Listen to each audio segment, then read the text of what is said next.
propósito. Pastor, quem pode vir? Todos da igreja, né? É uma reunião geral. Se tiver alguma ideia, já traz. Vai ser muito bom a gente dividir durante esse ano. Pastor não conseguiu colocar em prática, mas pelo menos a gente tem que ouvir a todo mundo, né? Nem sempre a gente consegue atender a todos, até porque a gente, graças a Deus, tem crescido bastante número. Mas o que a gente puder, se for possível, a gente vai estar sempre ouvindo e tentando fazer uma gestão democrática para a glória de Deus. Irmãos, esse texto ele é impressionante. O apóstolo Paulo ele está escrevendo a Timóteo, ele está dizendo, eu vou te falar uma coisa, Timóteo. Isso diante de Deus, diante de Jesus Cristo e de todos os anjos que estão no céu. Não faça a obra de Deus, está aqui, ó. Conjuro-te, exorto-te, que diante de Deus, de Cristo Jesus, dos anjos eleitos, que guardes essas instruções, nada fazendo com parcialidade. E esse texto, ele me leva a justamente aquilo que Deus tem para a nossa vida. Uma vida inteira, uma vida plena na presença de Deus. Amém? Você quer ter uma vida plena na presença de Deus? Então feche seus olhos. Senhor, meu Deus e meu Pai, em nome do teu Filho amado Jesus, orando sobre essa palavra, todos nós aqui estamos, meu Deus, para, meu Deus, te obedecer e fazemos, ó Deus, a tua vontade. Meu Deus, e toda vez, meu Deus, ó Pai, que a tua vontade vem, a gente tem a opção de escolher fazê-lo ou não, e às vezes fazê-la inteira ou não. Muitas pessoas, meu Deus, se atêm, querem fazer apenas aquilo que querem, ou aquilo que lhe agrada, meu Deus. Por isso, Senhor, esses estão privados de viver o Deus sobrenatural, ou viver, meu Deus, a tua plenitude, porque, meu Deus, o Senhor, meu Deus, só tem compromisso com quem tem compromisso com o Senhor, meu Deus, pela tua palavra. E assim, meu Deus, eu te peço que haja, meu Deus, um grande mover do teu Espírito Santo sobre essa palavra, que muitos venham viver a integralidade, meu Deus, sobrenatural do teu poder, da tua palavra nas suas vidas, em nome de Jesus Cristo. Amém? Amém. Glória a Deus. Esse texto aqui é profundo. Às vezes a mulher dá lista de compra para o marido e diz, compra isso no mercado. E muitos maridos como eu, né, coloca aí, a gente compra algumas coisas, mas a gente compra a lista na íntegra. Não, isso aqui não precisa, né? 10 detergentes tá louco, 5 tá bom, não é isso que a gente faz? Não, exagero, né? Não é verdade? 5 cera, não, 5 não, vou comprar uma só, né, pro ano inteiro. E o que eu fiz? Eu obedeci o que ela pediu? Não, eu trouxe, mas eu trouxe de maneira parcial. Mas rapaz, você vai arranjar uma briga em casa, comprou o que ela pediu? Não, eu não preciso. Desse jeito tá bom. E hoje, o evangelho está assim. É verdade.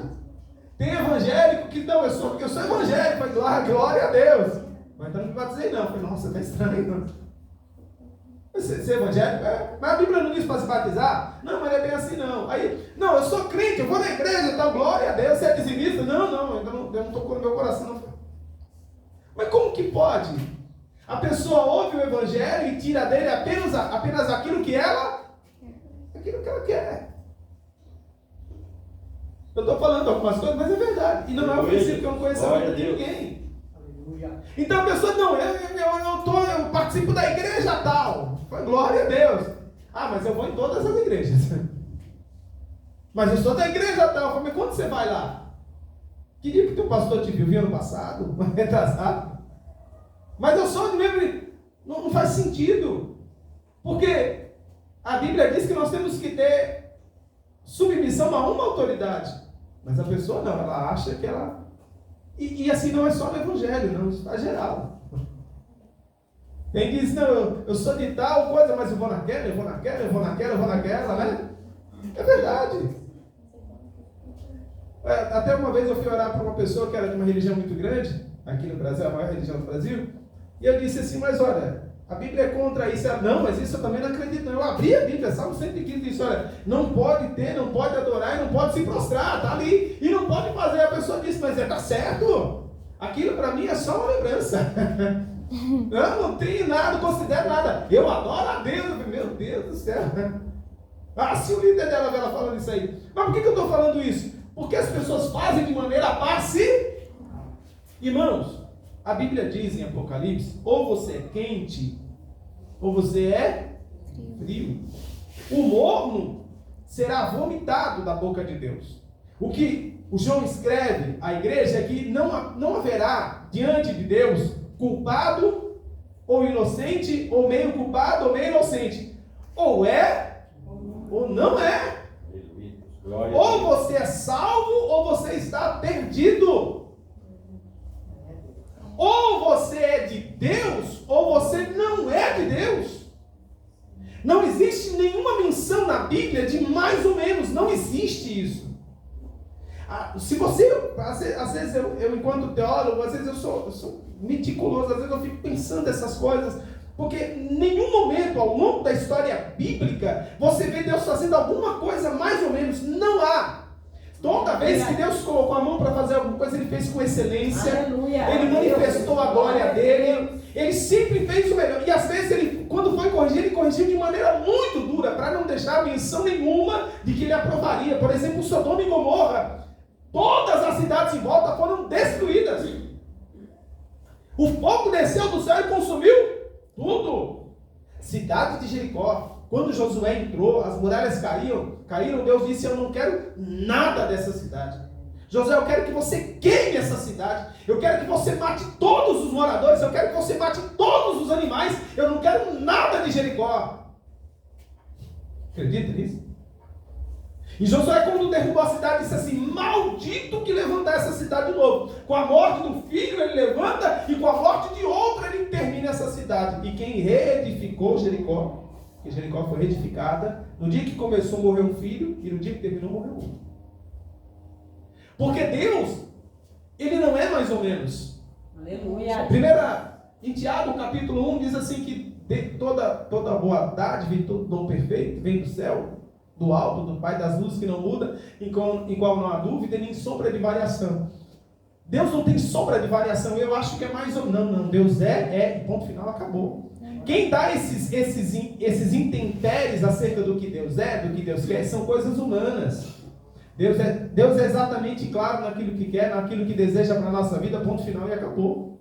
A compreensão humana que é pequena, mas Deus, o Senhor, Ele é muito claro. E Paulo escreve a Timóteo dizendo assim: olha, tudo que for a Bíblia, tudo que for palavra de Deus, eu quero que você marque, escreva e faça do jeito que está escrito.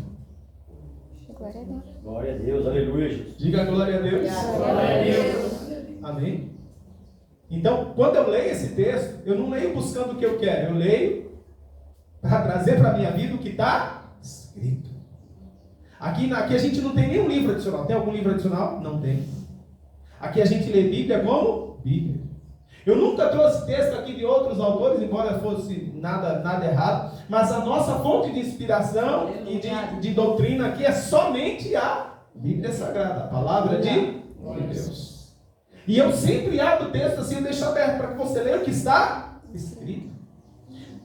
Por que eu faço isso? Porque eu quero que você entenda que o que vai mudar a sua vida, o que vai trazer vitalidade e espiritualidade e milagres para a sua vida, não sou eu. Não são os obreiros que estão de pé, não são os irmãos, é Jesus. E Ele vai se manifestar pela palavra de Deus. Amém? Então o compromisso que a gente tem é de estar fiel àquilo que está escrito. Amém? O profeta falou. E esse profeta, tudo que fala acontece. Amém. Ele falou amém. Eu vou ver o que está. O irmão teve uma revelação aqui, o irmão não fale, amém, glória a Deus. Mas a minha base é o que está escrito. Deus pode usar e usa, glória a Deus. E muitos profetas são usados por Deus, é bênção de Deus. Mas eu não me baseio pela voz do profeta, eu me baseio pela palavra de Deus, que é a Bíblia Sagrada. Aleluia. Diga glória a Deus. Glória a Deus. Agora eu quero ler com os irmãos, capítulo 5 ainda, versículo 8. Por favor, eu vou ler ali, deve estar ali, olha lá. Amém? Tem Bíblia aí? Amém. Mas, se alguém não tem cuidado dos seus, e principalmente dos da sua família, legou e é pior do que um dia. E está escrito, não sou eu que estou dizendo. Amém? Está escrito. Não, deixou a família e foi para tal lugar. Sinto muito. Qual que é a obrigação? Cuidar da sua família. Cuidar da sua casa. A gente, talvez em casa, a gente tenha muitos dilemas, muitas questões que precisam ali de muita paciência, de muita tolerância, porque a família é um lugar em que todo mundo está sempre junto, e por estar muito junto tem mais atrito, normal. Mas, se eu abandono a minha família, eu sou pastor, posso ser considerado o mundo inteiro. Mas olha o que a Bíblia diz. Eu sou pior do que um descrente. Pior do que um infiel. Porque é pior do que aquele que não conhece a Deus. Por quê? Porque a primeira obra que acontece na vida de um homem é dentro de casa. Não adianta colocar a Bíblia debaixo do braço e dizer que é pastor, não. Não adianta colocar a Bíblia no braço e dizer que é obreiro. Não, tem que servir a Deus na sua casa. É uma palavra dura, é uma palavra difícil às vezes de engolir. Mas a obra começa lá em casa. É lá em casa que a obra começa. Já pensou? Como eu já vi, já conversei com pastores e eu não sabia que agrediam a esposa toda marcada dentro de casa, colocava um revólver, ameaçando, mas que pastor é esse? Foi saber anos depois. Convivi, trabalhei com pastores que estavam em adultério, infelizmente, fazendo coisa errada, e estava pregando ali, eu estava do lado, fazendo a obra. Eu não sou Deus, eu não conheço a vida Depois de algum ano foi saber que estava ali em prostituição, estava em adultério. Mas assim, ele estava enganando a mim? Não. Ele estava enganando a si mesmo, porque está escrito, amém? O que não cuida dos seus, o que não cuida da sua casa, o que não zela pela sua família, negou a fé. Tudo o que fala não é verdade, nada do que fala é verdade, porque não vem do coração. Ele está falando alguma coisa para alguém acreditar, mas ele nega a sua fé e é pior do que o infiel, amém? Qual é o meu primeiro propósito? É cuidar da minha família. É cuidar da minha casa. Cuidar da minha esposa. Cuidar dos meus filhos. Essa é a primeira missão que Deus me deu. Amém? É zelar por aqueles que Deus colocou debaixo ali das minhas mãos. Amparar os meus. Não adianta nada, irmãos, pregar bem, falar bem e a casa está tudo bagunçada. Por isso que a Bíblia diz em Atos 16, 31, crê no Senhor Jesus Cristo e será salvo tu e a tua casa. Eu desejo mesmo para os irmãos é que a casa esteja bem, que a casa seja um lugar de paz, um lugar de tranquilidade, que seja um refúgio para os irmãos, não um lugar de gritaria, um lugar de agressões, um lugar de xingamento, mas que seja um lugar de paz, um lugar de tranquilidade, que possa encontrar em casa um ajudando o outro, um fortalecendo o outro. É isso que Deus deseja para a nossa vida. Amém? É isso que Deus deseja. Não se engane. Nem todo que me diz Senhor, Senhor vai entrar no reino dos céus. Isso não é verdade. Glória a Deus. Não, mas eu glorifico a Deus na igreja, eu canto no mundo inteiro. Isso que adianta o homem ganhar o mundo inteiro e perder a sua alma. Irmão, se não for fiel ao que está escrito, não tem salvação. Amém? A gente precisa ler Bíblia como se fosse verdade primeiro para a nossa vida e para a nossa casa. A minha grande luta não é ganhar o mundo. A minha grande luta é permanecer firme na presença de Deus e abençoar a minha família, abençoar a minha casa. E de que adianta eu me promover no mundo inteiro e cada dia eu estou mais perdido? Isso é besteira, amados. Amém? Diga glória a Deus. Glória a Deus, Santo Deus. Aquele que não cuida dos seus. Aí, depois tem outros textos, depois você lê, Timóteo, tá? Aí o Paulo diz, olha para os filhos, se são obedientes, se temem ao Senhor. Olha para a esposa, para ver se anda debaixo de obediência. É olhado tudo da casa da pessoa. Por quê? Porque se não cuidar bem da sua casa, vai cuidar bem da obra de Deus.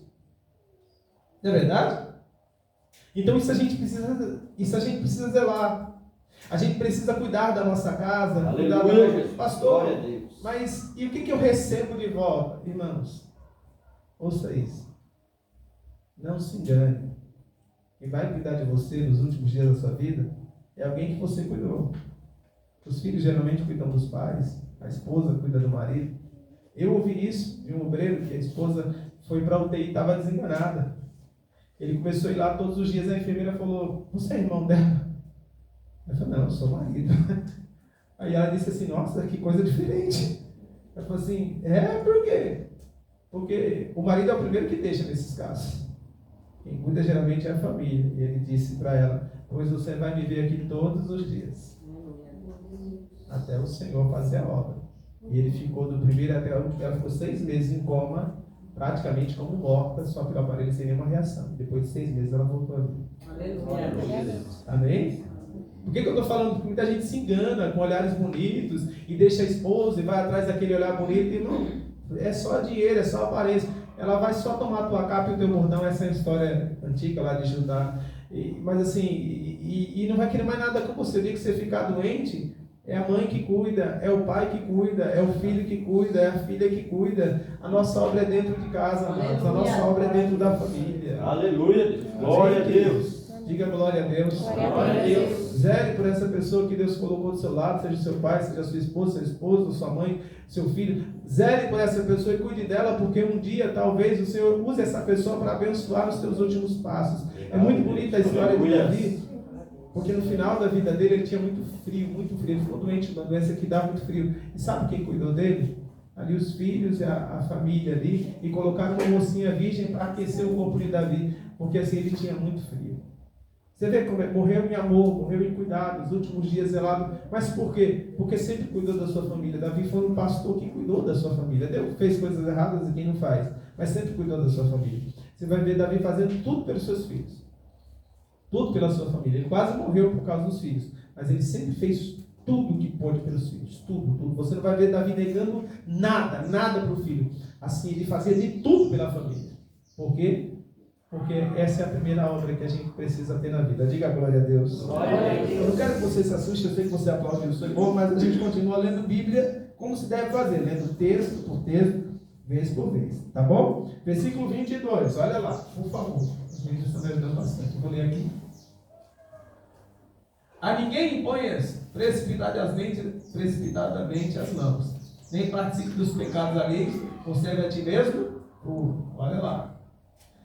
O que é impor as mãos? É dizer assim, eu te abençoo, vai. É tipo assim, o Valmir, ele tem ali a família dele, e aí tem alguém ali que ele fala assim, não, ó, eu estou trabalhando aqui, e o patrão colocou para eu trabalhar. Eu vou sair, você fica aqui. Então, o que ele está fazendo? Ele está passando a autoridade dele para aquela pessoa que vai ficar ali trabalhando. O patrão dele vai cobrar ele? Vai. E se aquela pessoa fizer coisa errada, vai cobrar da pessoa? Não vai cobrar diretamente? Sim. Muita gente erra. Porque delega, porque coloca o seu nome, coloca ali o seu ministério, para que outra pessoa vá e faça. E a gente sofre muito por conta disso. Porque a coisa mais difícil é algo chamado ingratidão. Não é verdade? Quem lida bem com isso é porque nunca sofreu com a ingratidão. Porque às vezes você fala, vai lá, compra fiado lá, eu te dou meu nome. Eu já falei com o dono do bar lá que você pode pegar lá. Mas você está pensando que a pessoa vai gastar uns 30 reais, né? Aí chega lá, tem R$1.800. Você fala assim, nossa, Alex, você está devendo 1.800. Você vai, pelo amor de Deus. Não, mas se a pessoa começou a pegar, falou que você mandou, fala assim, mas eu mandei pegar, era R$1.800. A pessoa às vezes abusa. A pessoa às vezes vai além dos limites. Mas como que eu vou saber, pastor? Você conhece o coração de alguém? Acho que você está do lado da pessoa que você conhece há muito tempo. Mas a gente conhece totalmente o coração das pessoas? Eu já fui traído. Pessoas que andavam comigo. Pessoas que estavam do meu lado. Mentiram, enganaram, falaram coisas que não eram verdade. Mas pastor, como que as pessoas nunca vão saber? Porque a verdade, quem sabe, é Deus. E eu. E que adianta eu não coloquei o meu nome? Não coloquei? Eu não balizei aquela pessoa, não coloquei as mãos, agora eu preciso aguentar.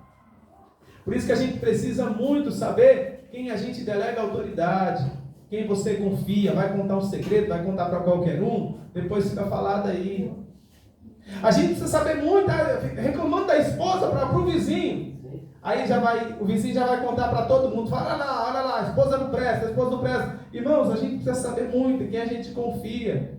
Não imponha as mãos apressadamente, ou seja, não confie apressadamente. Ele está falando de obreiros, mas a gente pode estender para muitas coisas na vida. A gente precisa saber em quem a gente confia. Eu estava na igreja quinta-feira, o pastor Estélio estava pregando e o Senhor perguntou para mim, por que Caim matou Abel? Você sabe? Já ouviu essa história? Sim. Por que Caim matou Abel? Alguém sabe? Inveja. O texto da Bíblia diz assim, a gente subentende que é inveja, tá? Porque ele não aguentava conviver com o brilho do irmão. O irmão era pastor de ovelhas, o irmão prosperava, o irmão era feliz, o irmão tinha tudo e ele não conseguia, ele não aguentava. O irmão trouxe o sacrifício, Deus aceitou. E assim, ele não aguentava, o brilho do irmão incomodava ele. De repente, você começa a confiar numa pessoa que a gente não conhece o coração de ninguém, verdade ou não é? E você fala para a pessoa, o Lário fala, né? Olha, você aqui, vamos trabalhar comigo, né? Meio a meio. Aí o Lário dá uma casa de um cliente para ele fazer. Aí vai lá, olha a situação. Já pensou lá? Deus me livre, né? A pessoa foi lá, falou mal do Lário e fez um serviço terrível e a pessoa diz, olha Lário, pelo amor de Deus. Acontece isso? Muitas vezes. E quem conhece o coração de alguém? Só Deus. Mas uma coisa eu vou dizer que a gente pode trazer para a nossa vida. A gente tem que entender que a obra começa dentro de... Como é a sua casa? É aqui? É aqui que você tem que conhecer as pessoas. Glória a Deus. Confie nos irmãos da igreja, nessas pessoas que você convive. Irmãos, a gente tem a mania ou a falsa ideia de que Deus vai usar um profeta, e muita gente vai às vezes até São Paulo, ou vai até outra cidade para ouvir alguém que nunca viu. Ah, mas essa pessoa vai trazer uma revelação. Eu não sei como ele paga as contas dele. Eu não sei se ele agride a esposa dele. Eu não sei se ele agride os filhos dele. Eu não sei se ele mente para... Eu não conheço nada da... Eu vi essa pessoa uma vez na vida. Como que eu vou acreditar nas palavras dele? Como que eu vou acreditar nas palavras dela? Irmãos, a gente tem que considerar conhecimento, caminhada e vida com Deus. Você tem que confiar primeiro naqueles que estão caminhando contigo. E se come farofa, tem que confiar naquele que come farofa. Não é porque come filé mignon que é melhor do que você. Ah não, pastor, mas olha o carro dele. Meu irmão, é a mesma coisa da minha bicicleta barra forte. Não tem nada a ver, amados. Não é porque eu tenho, porque eu possuo, que adianta o homem ganhar o mundo inteiro e perder a sua alma. Eu tenho que confiar primeiro nos da casa, naqueles que andam comigo, naqueles que estão do meu lado. Pastor, mesmo assim pode trair? Eu já passei por isso. Pode trair, pode acontecer, mas é o mínimo que a gente pode fazer, é confiar naqueles que estão do seu lado. Amém? Se é para valorizar, valorize a esposa que você tem. Valorize o marido que você tem. Se é para valorizar, valorize o filho que você tem. O filho do outro pode ser o mais lindo do mundo, mas só Deus sabe o que ele faz, o que ele anda e o que ele apronta para ir. Porque de longe tudo é bonito. Quero ver perto. Não é verdade, amados? Se é para valorizar, valorize os da casa. Aleluia, Deus. Glória a Deus. Não faça as coisas assim confiando em tudo. Olha lá. Conserva-te a ti mesmo puro. Agora vamos para o 23. Esse texto é muito bonito. Não, 23 não. 24, por favor. O 23 é a palavra pessoal para Timóteo. 24. Os pecados de alguns homens são manifestos precedendo o juízo. Em alguns manifestam-se depois. Às vezes, tem gente que faz coisa errada, todo mundo já sabe. Rapidinho já foi descoberto. Mas tem gente, irmão, que fica por debaixo do pano. Anos. Fica ou não fica? Então tem gente que antes de ser julgado, todo mundo já sabe. Ó, pecou. Tem gente que está pecando há anos, ó, está por debaixo do pano. Não importa. É pecado, é? Se não pagar nessa terra, vai pagar no dia do juízo. Pode enganar todo mundo aqui nessa terra, mas no dia do juízo, vai se ver com aquele que ninguém engana, porque Deus conhece todas as coisas. Oh, glória, aleluia. Diga glória a Deus. Glória a Deus. Irmãos, isso é o que está escrito, isso é para a minha vida e é para a sua vida. A gente não pode se iludir, a gente não pode se enganar, porque muitos aí levam e falam das coisas bonitas, mas por baixo é só podridão, como disse Jesus, é sepulcro pintado, é sepulcro caiado, se tirar a tampa cheira podre. Versículo 25. Assim mesmo também as boas obras são manifestas, e as que são de outra maneira não podem ocultar. Muita gente faz as coisas e todo mundo sabe. Agora tem gente que faz coisas e ninguém sabe. E aí, Paulo está dizendo para Timóteo: mostre para todo mundo. Elogie mesmo. Fale mesmo. Ah, essa pessoa deu uma cesta básica e ninguém soube. Não, irmão. Vamos falar para a igreja: olha, tal pessoa fez isso, está ajudando assim. é glória para Deus. Amém? Diga glória a Deus. Glória a Deus. Assim como muitas vezes a pessoa que faz o culto tem o benefício, e aquele que faz o bem fica caladinho ali, Paulo disse para Timóteo: elogie e mostre para as pessoas as coisas boas que estão sendo feitas também. Eu quero ler com os irmãos e aí eu termino aqui, tá? Capítulo 6. Eu acho que é o 6? Não. Isso, é capítulo 5. Eu vou ler do versículo 17, tá? Os irmãos têm aí na louca, né?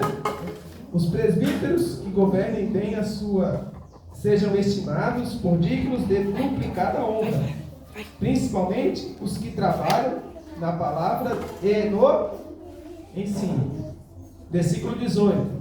Porque diz a Escritura: não amordaçarás a boca do boi quando debulha, e digno é o obreiro do seu. Não aceites a acusação contra um presbítero, senão com 2 ou 3 testemunhas. Aos que pecarem, repreende na presença de todos, para que também os outros tenham temor. Texto bonito, meu Deus. Ficaria lendo aqui o dia inteiro. Mas está falando assim: o que é o presbítero? Presbítero é o homem de maior responsabilidade, geralmente o mais velho de casa, tá? Então os pastores muitas vezes são chamados de presbíteros e presbíteros de pastores, mas são aqueles responsáveis. O que a Bíblia diz? Honre essa pessoa. Aí tem aquele chefe de casa, o chefe da família, o líder da família, honre essa pessoa. A mãe, a líder, honre essa pessoa. Mas por que honrar? Porque essa pessoa ela carrega um peso que só Deus e ela sabe. A gente que é jovem ainda não tem ideia do que os nossos pais passaram para nos trazer até aqui. Na minha casa, por exemplo, tinham 5 pessoas. 5 pessoas que meu pai cuidou. Eu tive 3 filhos, já foi difícil. Está tão grande. 3, né? E 5. Né? A Rosa teve quantos que ela falou? 9. Gente, a gente não tem ideia do que esse povo passou para alimentar 9 bocas, gente. Não é brincadeira não. Né? Então a gente precisa honrar essas pessoas porque a história delas tem um peso, tem toda a dificuldade. É ou não é, amado? E Paulo está dizendo isso. Essas pessoas que viveram antes de você, que estão, elas são respeitadas por toda a história e por tudo que viveram. Ele está falando para a igreja, para que a gente aprenda a honrar, para que a gente aprenda a respeitar a história daqueles que construíram tudo. Amém? Eu não estou me protegendo enquanto pastor, porque até não preciso disso. Mas assim, é importante que a gente honre aquele que está na liderança, o pai, a mãe, como se fosse ali honrar a Deus, porque essa pessoa passou por muita coisa para que você chegasse até aqui. Amém, queridos? E aí ele fala do boi que debulha. Onde que está do boi? Está aí, né? É isso mesmo, né? Isso, é 18. Eu vou ler com os irmãos aqui, que às vezes aqui é a tradução. Porque diz a Escritura: não ligarás a boca do boi que debulha, e digno é o obreiro do seu salário. Ninguém entende nada disso, alguém entende. Quem já arou terra com boi aqui? Ninguém, né? Graças a Deus, né? Mas antigamente eles aravam terra com boi. E era o boi, às vezes, usado para puxar a carga. Então você está colhendo, quem está puxando a carga é o boi, tadinho, né? E coitado do boi. E aí tem uma uva ali, o boi pega e morde a uva. Meu Deus, o boi está comendo a uva! Fecha a boca desse boi, coitadinho, está puxando o peso todo. Ele pode comer uma uva? Pode ou não pode? Tadinho do bichinho, né? O dia inteiro trabalha, ele tem ração lá no coxo. Quando a gente parar, ele come. E muitos faziam isso com os animais. Fechava a boca do boi, para ele não pegar nada do que estava colhendo. Ah, está colhendo soja. Não, o boi está comendo a soja. Meu Deus, olha o peso que o bichinho está arrastando. Deixa ele comer um pouquinho da soja. Né? E tinha muita gente. Pode falar comigo. Eu lembro dos bois. Eu lembro dos bois. E assim, a Bíblia dizia isso, que Israel não fechava a boca do boi. O bichinho está puxando peso, deixa o bichinho comer. Não é prejuízo nenhum, deixa o bichinho comer. Não está puxando, não está sofrendo o dia inteiro, puxando carro para cá e para cá. Deixa o bichinho comer, deixa o bichinho beber água, né? Mas fechar a boca do boi ficar mais produtivo. Muitas nações faziam isso, Israel não fazia. E Paulo usa essa história para dizer assim: se está trabalhando, tem que aproveitar, tem que viver disso também que está trabalhando. Então não é errado o obreiro viver do salário. Graças a Deus aqui na nossa igreja, todos nós trabalhamos e nunca faltou nada para mim. Eu estou quase 30 anos servindo o Senhor, nunca faltou nada para mim, eu sempre trabalhei. Mas muita gente diz que pastor é ladrão. Não, ladrão, a gente não precisa entrar nessa conversa não. Digno é o obreiro do seu salário. Tem gente, eu conheço pastores que 2 horas da manhã estão orando. Fica no culto até 10 horas da noite, dorme um pouquinho, 2 horas da manhã está orando. 7 horas da manhã abre a igreja, fica na igreja o dia inteiro. E às vezes domingo também, domingo o dia inteiro, 3, 4 cultos por dia. E sábado, às vezes de madrugada. Uma vida assim. E eu até disse para ele, pastor, não aguento isso não. Eu tenho muito sono à noite, pastor. Isso aí para mim é terrível. E assim, uma vida difícil. Ele é digno do seu salário? É que as pessoas resolvem falar mal. A gente precisa conhecer Bíblia, está escrito, para não viver essas coisas erradas. E aqui eu quero deixar essa palavra para a sua vida. Irmãos, é para a gente aproveitar daquilo que a gente está vivendo. Amém? Quando você vier para o culto, aproveita do culto, dá glória a Deus. Os obreiros que muitas vezes ficam em pé, eu tenho dó de vocês também, que vocês fiquem em pé. Daqui para frente a gente vai muito obreiro em pé. Assim, mas assim, aproveita do culto, dá glória a Deus. Está olhando as crianças, aproveita do culto, dá glória a Deus, porque você está servindo ao Senhor. E durante esse tempo que está servindo, adore a Deus, glorifica o nome do Senhor.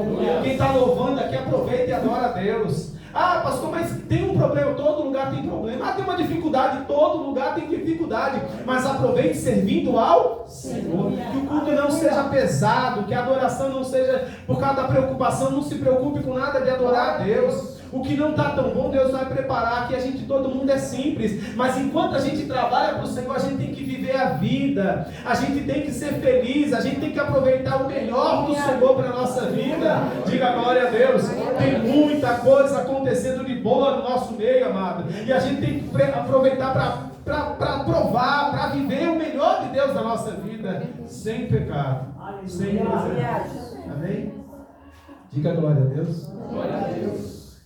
E aí eu volto lá no texto que a gente leu. Qual foi o primeiro versículo que a gente leu? Conjuro-te diante de Deus que nada faça. Versículo 21, eu acho. Conjuro-te diante de Deus e do Senhor Jesus Cristo e dos anjos eleitos, que sem prevenção guardes essas coisas, nada fazendo por parcialidade. Diga glória a Deus. Glória a Deus. Você recebe essa palavra? Amém. Então vamos aplaudir a Jesus.